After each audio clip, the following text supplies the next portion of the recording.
some of the leaders in the West, they have lost faith in their own values.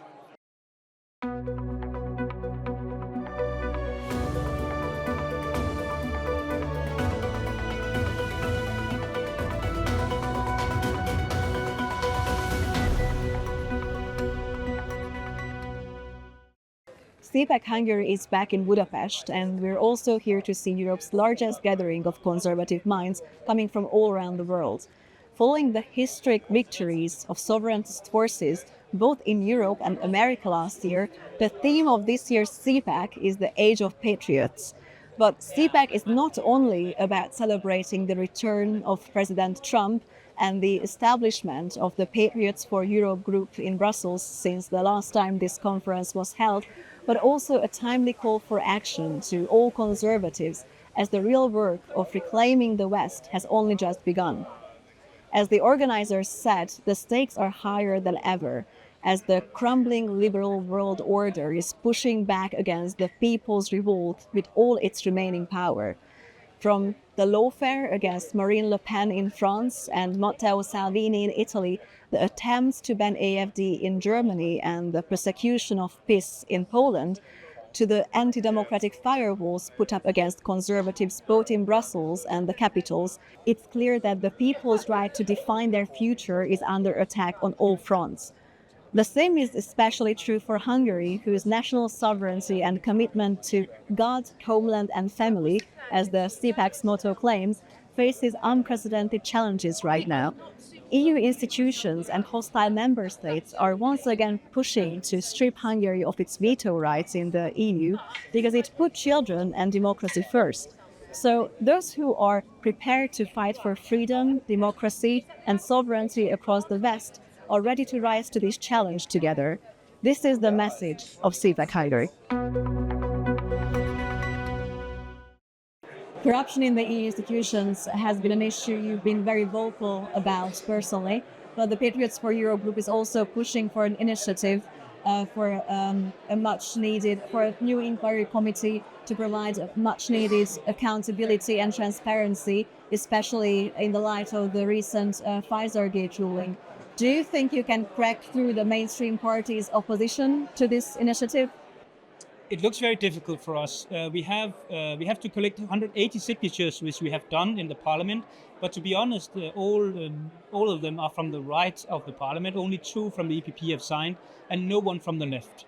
But I think it is very irresponsible for the Greens and the left who claims to care about transparency, accountability, being a real opposition to the powers of Ursula von der Leyen and Manfred Weber, not to join in to have a parliamentary inquiry into these many levels of corruption, everything from Qatar Gate and to, as you mentioned, the Pfizer ruling of the European Court of Justice.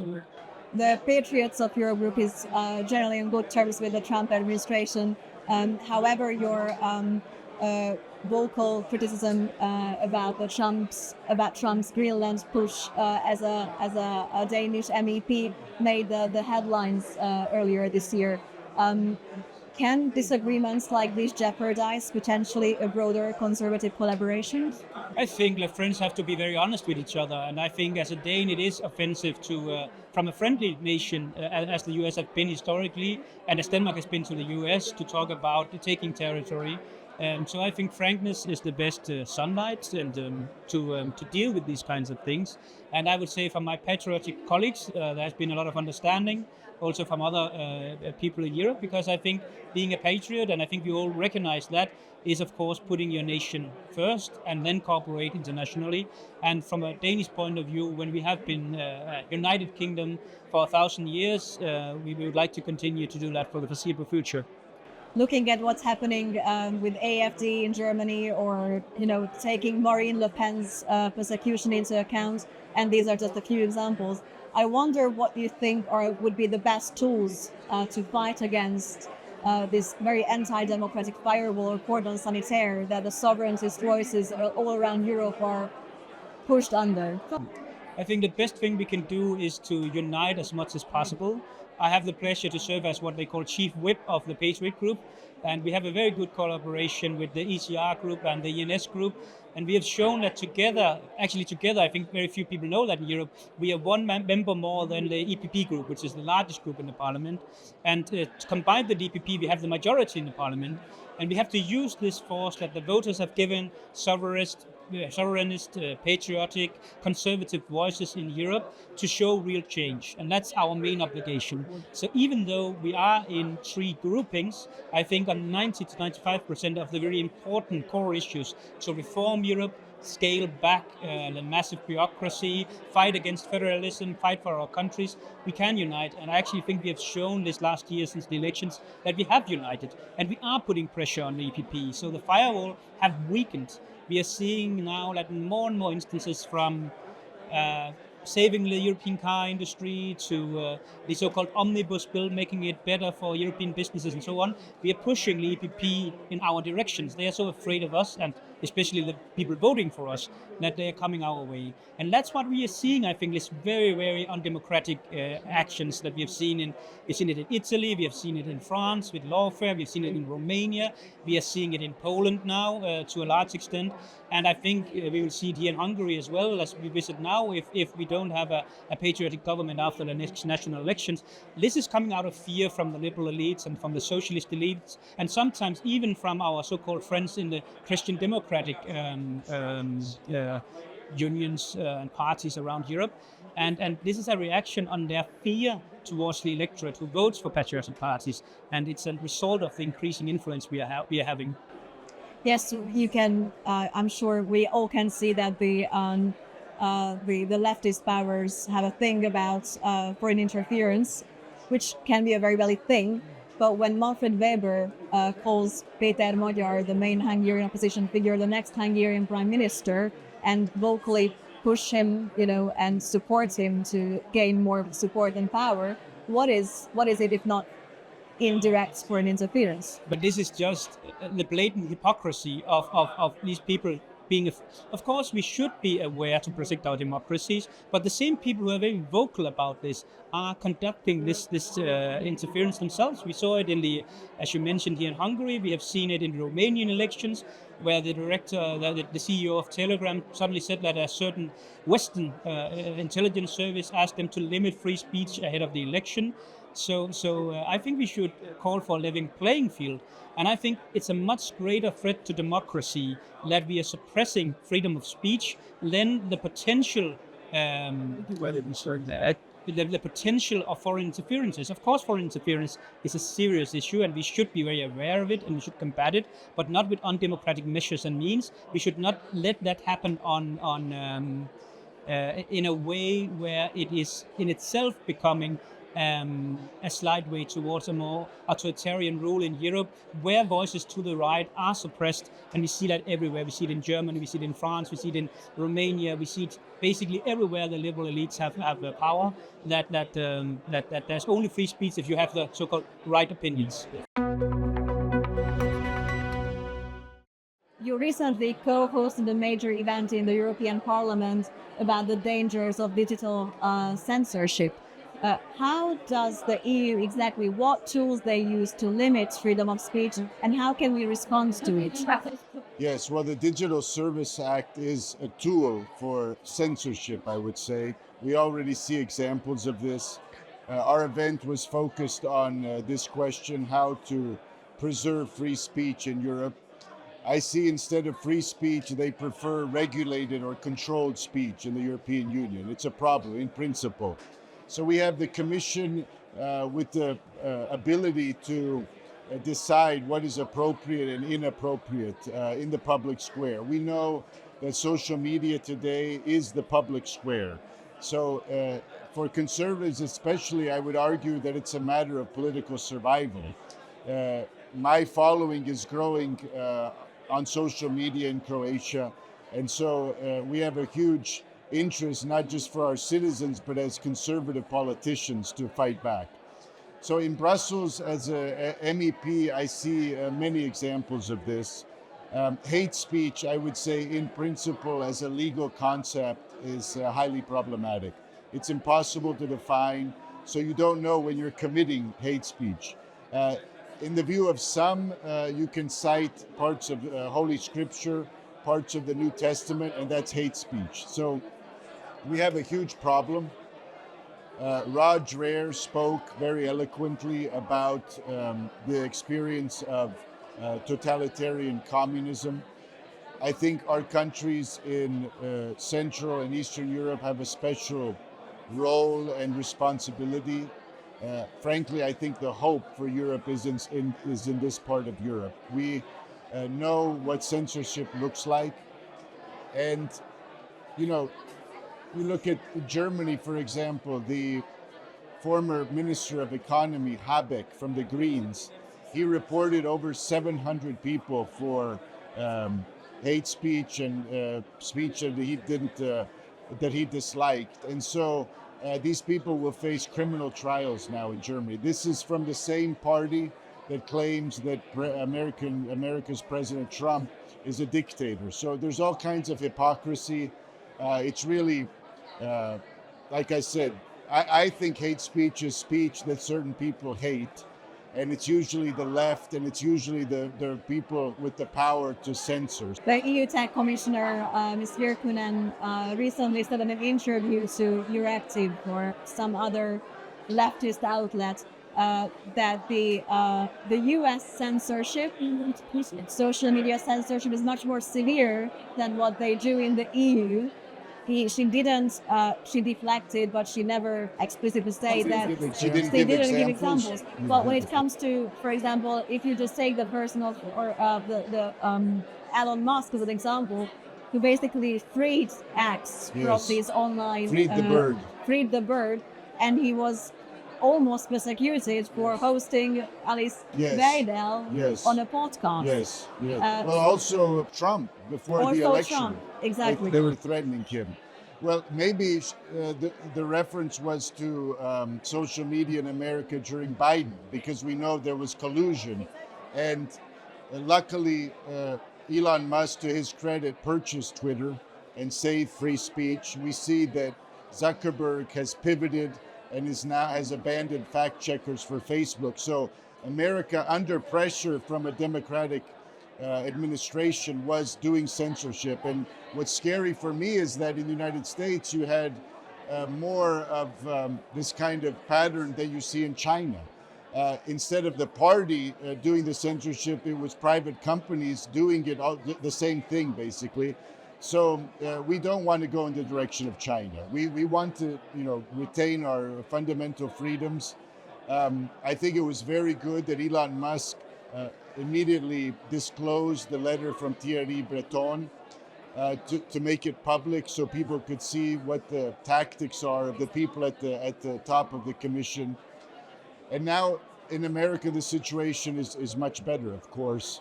But in Europe, I would say the vision, Thomas Sowell is a great writer, social philosopher in America. He wrote in the mid-90s a book called The Vision of the Anointed, where he elaborates this philosophy of the ruling elites. And it really can be applied to Brussels. They feel morally superior. They feel that it is their duty to protect the ordinary person from disinformation or harmful opinions. And this is really just a big justification to control the public square, to remain in power. They see the rise of conservatives and populists in Europe, which I think is inevitable. This will continue to be the case. They will try to double down, but I think in the end, ordinary people will see with their own eyes, especially in this part of Europe, and they don't want to return to totalitarian rule. And I see what Brussels looks like, and the sign at the entrance of the European Parliament, democracy in action. It's really become a joke. It's really become a joke. The Commission, there's no checks and balances in a real sense in Brussels. So you have the Commission. They basically, they write the laws, they implement the laws. I see in the European Parliament we have very little leverage in a real sense. It's very difficult to force the Commission to act. So Pfizergate is one more example. You know, we knew this would eventually happen. The ruling was expected, and but there is no way, especially because EPP, the People's Party, continues to protect von der Leyen. There's all this talk about transparency, but in reality, they don't believe in it. They don't practice it. These globalists, they shamelessly, use every crisis to their advantage, and we must warn people about this. Even though they are running from accountability or from being held accountable, people will hold them accountable. No, I think the people are on our side. They are looking for leadership. We will have to persevere because things don't change overnight. I see this in Croatian politics. We have on the right fragmentation, and it takes time for people to, in a way, mature and accept the reality that without consolidation, you cannot govern, you can't win elections. And so, yes, the people, I think, that's why as a conservative, I trust the judgment of ordinary people, not the elites. The elites have failed. There's an interesting quote by the late William F. Buckley in the United States when he was asked, would he prefer to be governed by 100 faculty members from Harvard or the first 100 names in the phone book? He said the first 100 names in the phone book because probably they have more wisdom and common sense than the Harvard faculty. And he was right, and that is the truth still today. Spain is now the new epicenter of European mass immigration, while the number of illegal entries decreased in Italy. The situation in the Canary Islands grows more severe and severe every year. What is the voters' response? How do voters feel about the government's and Brussels' response to this? People is responding, but the question is, in Spain we have more mafias. We have the mafia of human trafficking, and we have a mafia in our government. Our government controls every public media and the most important private media with subsidies, and people do not have information about that. It's only about social media, about our speeches, but there is a reaction. In Canarias Island, I have come from Canarias Island this week, and the situation is very, very difficult. Thousands of people in the streets. New crimes, criminality is increasing, and the situation is very difficult. Spain recently made global headlines with the nationwide blackouts, which is still unclear as to what caused it. The socialist government is blaming a potential cyber attack, but I'm much more interested in what you think. No, it is a lie. This is not a cyber attack from Russia or any country. And the question is, the responsibility is in the government. The government, our system of electricity is a public system. The government is responsible, and the real reason is that our government has demolished our thermal plants, nuclear plants, and all the investments are in renewables, and the system is not stable, it's not secure. This is the real reason. For this reason, they don't explain any, and they say, no, Brussels is going to doing a report. We don't want reports from Brussels. There's a good chance that they're not going to reflect reality either way. Yeah, so. This is the question. The Brussels is going to do report of maybe 300 pages.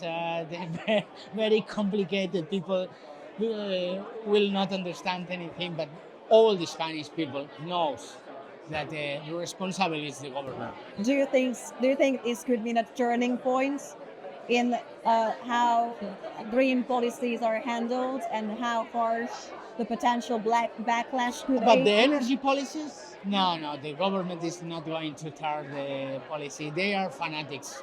They are fanatics.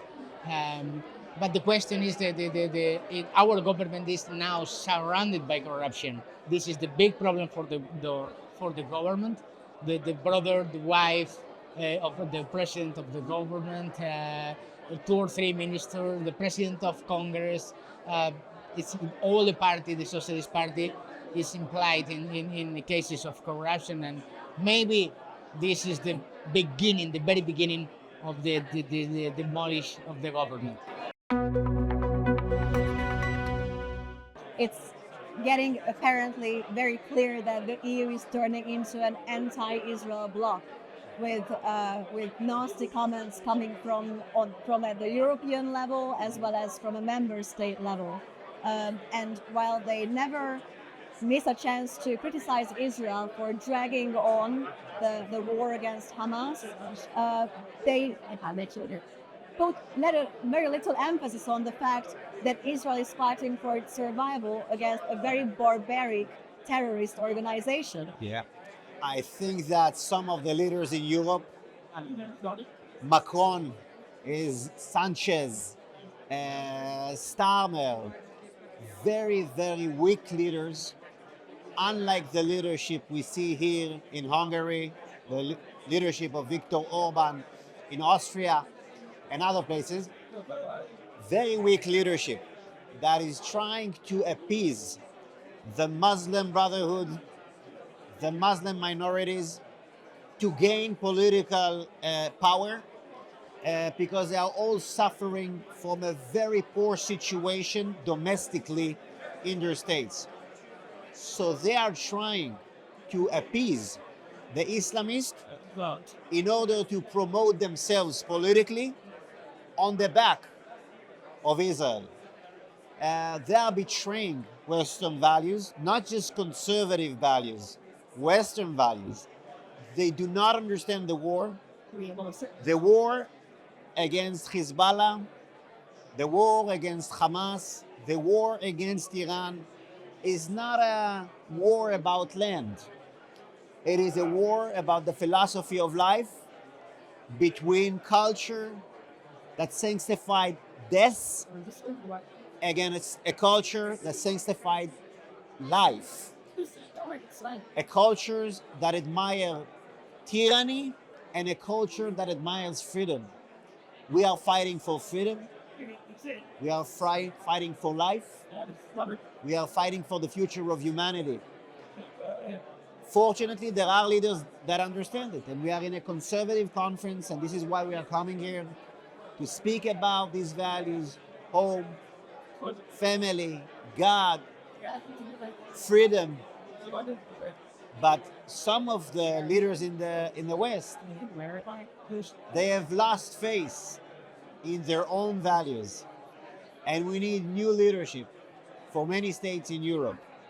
And I'm wishing luck for the conservative leadership, and we have great leaders in Europe, in France, in Spain. We have Vox, we have Rassemblement National, we have good friends, we have Fidesz here in Hungary. We have the people who understand, who look straight at the reality, who have courage, leadership, and I'm sure that eventually these people will lead the European Union into a new age. Thank you for watching. Don't forget to follow our social media, subscribe to our YouTube channel, and stay tuned because we'll soon be back with more episodes that are of vital interest to European citizens.